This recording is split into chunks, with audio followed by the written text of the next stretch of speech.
16 दिसंबर 1971 को अनगिनत आरजुओं, उमंगों और बेशबहा कुर्बानियों के नतीजे में हासिल किए गए मुल्क का मशरकी बाजू हमसे जुदा हो गया। जब बात खत्म हो चुकी, जब किश्ती डूबने लगी, जब किश्ती को आग लगी, फिर याह्या खान ने कहा अब मैं हुकूमत अवामी नुमाइंदों को देना चाहता हूँ। ये हमारी तारीख का वो स्याह-तरीन बाब है जो हम कभी न भुला सकेंगे। वो दिन के जब इस्लाम की बुनियाद पर बनने वाली दुनिया की पहली रियासत दो लख्त हो गई। अपनों की कोताहियों, अगियार की साजिशों और भारत की फौजी मुदाखलत की बदौलत अर्ज़े पाकिस्तान का मशरकी बाजू कट गया। 48 साल कबल पाकिस्तानियों ने अपने वतन को दो हिस्सों में तकसीम होते देखा। सुकूत ढाका पाकिस्तान की तारीख का वो स्याह-तरीन और रस्ता हुआ जख्म है जो शायद कभी न भर पाए। बिलाशुबा इस दिन का सूरज हमें शर्मिंदगी और पछतावे का एहसास दिलाते हुए नमूदार होता है और तारीख से सबक हासिल करने की तलकीन करता नजर आता है। इस साहने ने गहरे जख्म दिए, 90,000 फौजी कैदी हुए और पाक फौज को हथियार डालने की मुशक्कत से गुजरना पड़ा। भारतीय पार्लियामेंट ने 71 की जंग से बहुत पहले मशरकी पाकिस्तान के अलहदगी पसंदों की तंजीम मुक्ति बाहिनी की मदद के लिए एक करारदाद मंजूर की थी, जबकि भारतीय फौज मुक्ति बाहिनी के शिद्दत पसंदों को ट्रेनिंग, हथियार और मदद फराहम करती रही। मुक्ति बाहिनी के इन बागियों ने 71 की जंग से कबल ही पाक फौज के खिलाफ अपनी गोरिल्ला कार्रवाइयों का आगाज कर दिया था और 3 दिसंबर 1971 को जब पाक भारत जंग का आगाज हुआ तो इन बागियों ने, जिनकी तादाद तकरीबन 2 लाख बताई जाती है, भारतीय फौज का भरपूर साथ दिया। हमूदुर रहमान कमीशन ने भी अपनी रिपोर्ट में ये इंकशाफ किया कि क़याम पाकिस्तान के बाद बांग्लादेश में मौजूद 1.5 लाख हिंदू वहाँ इंतशार फैलाने में सरगर्म हो गए थे।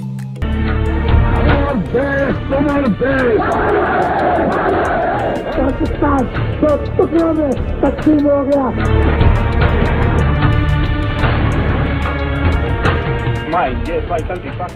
16 दिसंबर 2014 भी हमें साने पेशावर की याद दिलाता है कि जब नन्हे फूल मसल दिए गए।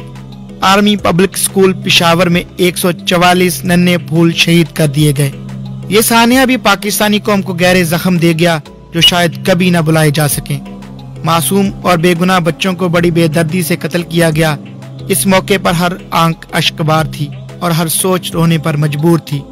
इन बच्चों के दुख ने पूरी कौम को रुला दिया। साने पेशावर के बाद कौम ने इसका भरपूर जवाब भी दिया और पाक फौज की मदद से दहशतगर्दों की कमर तोड़ दी। दिसंबर का एक तीसरा दुख वो लाखों पाकिस्तानी भी हैं जो सुकूत ढाका के बाद अर्ज़े पाकिस्तान से मोहब्बत के जुर्म में बांग्लादेश हुकूमत के जुल्म और सितम का शिकार हैं। ये लाखों पाकिस्तानी कैंपों में जिंदगी गुजारने पर मजबूर हैं। सुकूत ढाका के नतीजे में वहाँ महसूर हो जाने वाले इन मुहब्बे वतन पाकिस्तानियों को हम यकसर फरामोश कर चुके हैं। इन्होंने मार्च 1971 में पाक फौज की जानिब से शुरू किए जाने वाले ऑपरेशन और इसके बाद बड़े पैमाने पर जानो माल की कुर्बानियां देते हुए ये भी ना सोचा कि जब अफवाज पाकिस्तान वापस चली जाएंगी तो इनके साथ क्या सलूक किया जाएगा।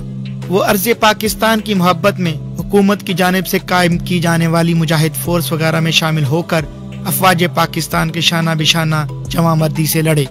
इस दौरान इन्हें पाकिस्तान से मोहब्बत की पादाश में सख्त जारहियत और वहशत और बर्बरियत का निशाना भी बनाया गया, लेकिन इसके बावजूद वो पाक फौज का साथ देते रहे और मुल्क बचाने की कोशिशों में मुकम्मल तावन किया। बांग्लादेश के कैंप के बाद इन पाकिस्तानियों को फौरी तौर पर मुल्क में लाया जाना था, लेकिन अफसोस इस खाने के इतने अरसे के बाद भी ये मजलूम बेबस पाकिस्तानी अभी तक बांग्लादेश के कैंपों में पड़े अपनी तकदीर के फैसले के मुंतजर हैं। इस हकीकत से इनकार मुमकिन नहीं कि 2.5 लाख महसूर पाकिस्तानी दर हकीकत हमारा कौमी असासा है, मगर इन्हें पाकिस्तान वापस लाने के लिए एक ऐसे हाकिम की जरूरत है जो इनकी मुश्किलात दिल से महसूस कर सके। क्या इन महसूर मजलूम पाकिस्तानियों को मुल्क में लाया जाएगा? क्या इनके लिए एक बाइज्जत जिंदगी का बंदोबस्त हो सकेगा? ये एक बड़ा सवाल है, न सिर्फ पाकिस्तानियों के लिए बल्कि पूरे आलम इस्लाम के लिए।